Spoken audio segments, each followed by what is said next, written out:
All right, so in TypeScript, we're all about that type safety, right? But what happens when you need a little flexibility? You know, when a variable has to be a string one moment and maybe a number the next. Today, we're going to tackle exactly that. How to juggle multiple types without, setting our code on fire. Let's dive right in. So you've probably been there, right? You've got an ID that's a number coming out of your database, but then it could also be a weird string format from some third-party API. In regular JavaScript, you might just cross your fingers and hope for the best. But the real question is, how do you tell TypeScript, hey buddy, it can be either of these things without just throwing all that awesome type safety out the window? Well, the answer, my friends, is something called a union type. It's basically our way of telling the compiler, listen, this variable is going to be one of these specific types and absolutely nothing else. It's the perfect gift of flexibility, but wrapped in a nice, safe container. And you know what? The syntax is ridiculously simple. You just list out the types you want to allow, and you pop that little pipe character right in between them. So string/number means exactly what it looks like. It can be a string, or it can be a number. That's it. Simple. And this is where the magic really happens. You assign a number, like 101, no problem. You assign a string, like ABC-101, totally fine. But the second you try to sneak in a Boolean, bam, TypeScript slams the door shut. That's TypeScript doing its job, enforcing that little contract we just wrote. Okay, but with great flexibility comes, well, a new problem. If we try to call a string-only method, like .toUpperCase, on our id variable, TypeScript immediately throws up a red flag. And it's right to. I mean, what if the variable is holding a number right now? That code would crash and burn at runtime.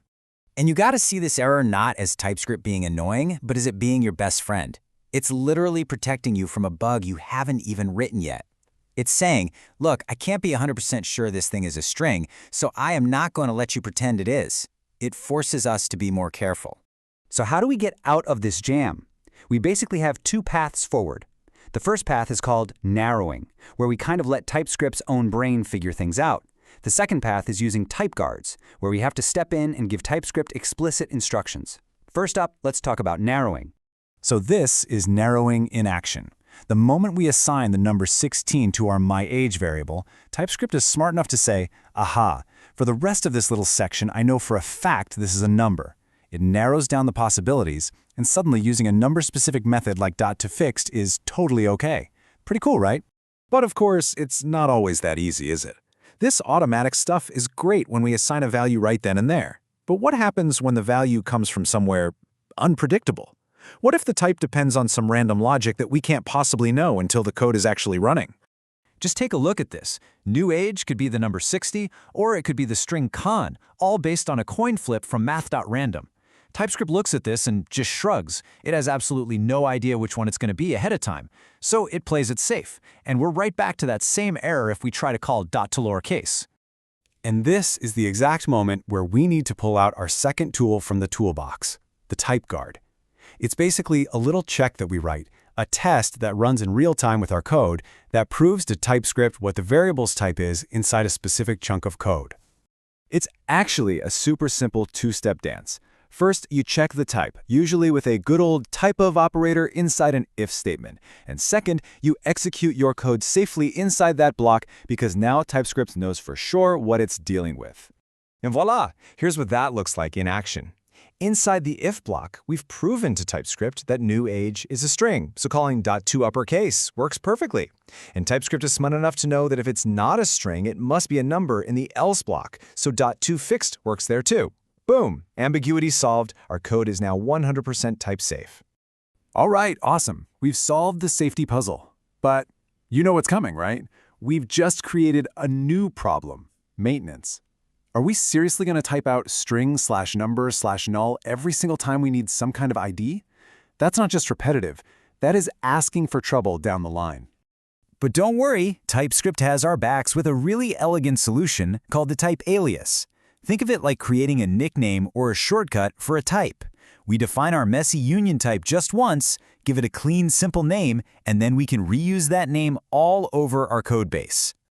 So this is what our code looks like before. It works, sure, but just imagine your boss comes and says, hey, we now need to allow undefined for all our IDs.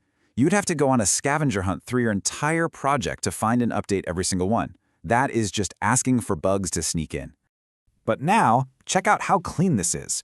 We just use the type keyword, we give our little blueprint a name, let's call it ID, and we define it once and for all. From this moment on, the name ID is the perfect stand-in for string plus number plus null. And here is the glorious aftershot. Look at that.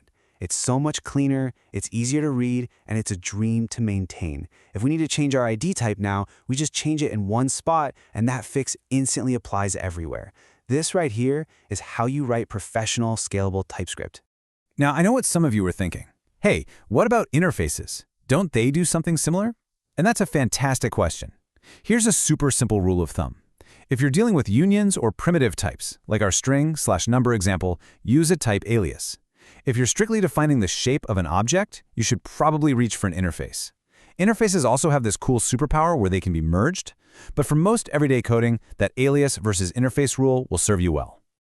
Okay, so let's zoom out and just quickly recap the whole journey. We started with union types because we needed flexibility, but that created ambiguity, so we solved that by giving TypeScript certainty, either automatically through narrowing or manually with type guards. And finally, we made our whole solution scalable and clean using type aliases.